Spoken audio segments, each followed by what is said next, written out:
ეს უვიზო მიმოსვლა და კანდიდატის სტატუსი. კანდიდატის სტატუსი სულ ახლა ხან და ეს თუ დავკარგეთ ყველაფერი და რუსეთის აი ამ საშინელ ჭაობში მართლა ისევ საშინელ ჭაობში აღმოჩნდით, მე მართლა მგონია რომ ეს შეუძლებელი.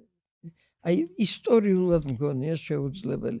ეხლა რო გითხრა რომ ხედავ აი ჩვენთან იმის რეალურ შესაძლებლობას რომ ჩვენ მართლა ვიმარჯვებთ, ვინც ამას ვფიქრობთ ყველაფერს.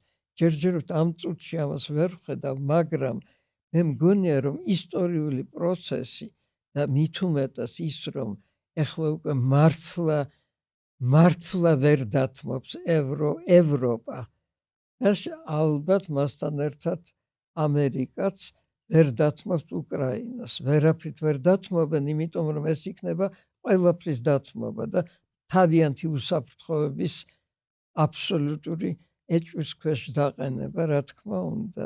უკრაინამ უნდა მართლა გაიმარჯვოს. აი ეს ნამდვილი გამარჯვება იყოს, უნდა რუსეთი უნდა დამარცხდეს მართლა. აი ვიღაცამ რო თქვა ამას წინათ აღარ მახსოვს ვინ, აი ამ ჩვენი რეჟიმის წარმომადგენლებთან, რომ უკრაინის დამარცხება ჩვენი გამარჯვება იქნებაო, ნუ მე არ ვიცი, აი რა შალვარამიშვილმა. შალვარამიშვილმა. აღარ ვიცოდი ვინ თქვა, მაგრამ ისეთი საოცრებაა, რომ ეს შეიძლება ადამიანმა თქვას, ესე იგი იფიქროს, ნუ არ ვიცი.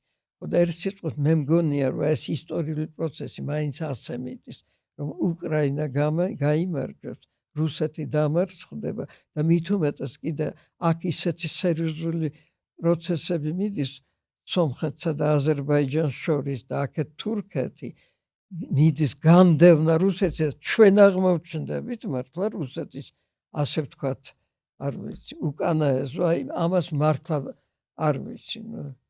მე პირადად შევეწირებოდი ამას, მართლა არ ვიცი.